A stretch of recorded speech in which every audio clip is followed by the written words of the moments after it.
Now tonight, UGA's football team is in Miami preparing for the Orange Bowl, and precautions are being taken to keep the players and staff safe from COVID-19 ahead of the semifinal matchup against Michigan. CBS 46 sports anchor Emily Gagnon live in Miami tonight, looking at the impact the new surge is having on game preparations. Emily?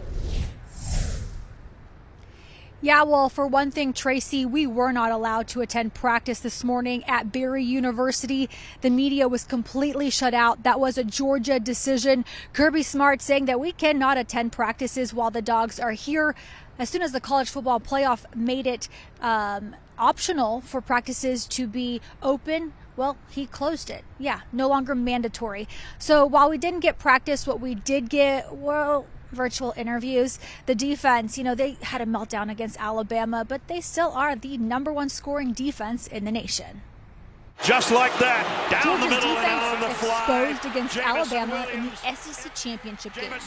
They went from allowing less than 7 points per game through the regular season to watching the Tide rack up 41 points on them. Well, it definitely didn't put doubt in my mind about our defense. We go in and we put work in every week for our opponent and things like that. Obviously things didn't go how we wanted to go that day, but we focus on a new opponent. We focus on Michigan, and we focus on being able to get a win so we can move on to the next level of our season. The Dogs didn't bring much pressure. They never produced a single sack in the SEC championship game. Heisman Trophy winner Bryce Young got away scot-free.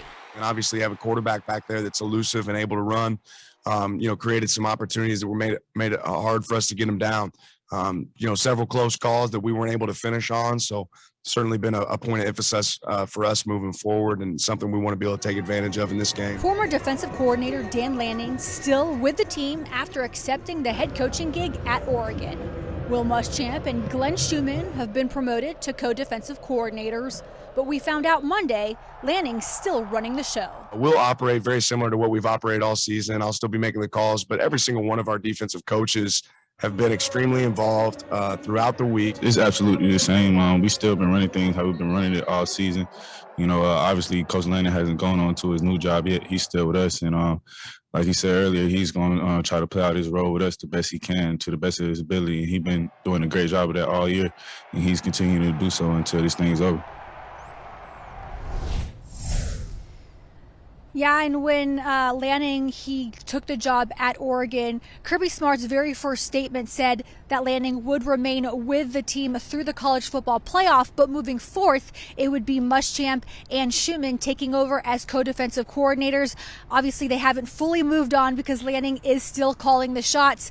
But guys, I've got to tell you that Lanning was asked, how do you balance UGA and Oregon in a 24-hour day? And he said, well, thankfully Oregon is on the West Coast, so he starts off his day with the Dogs but ends his day with the Ducks. Guys.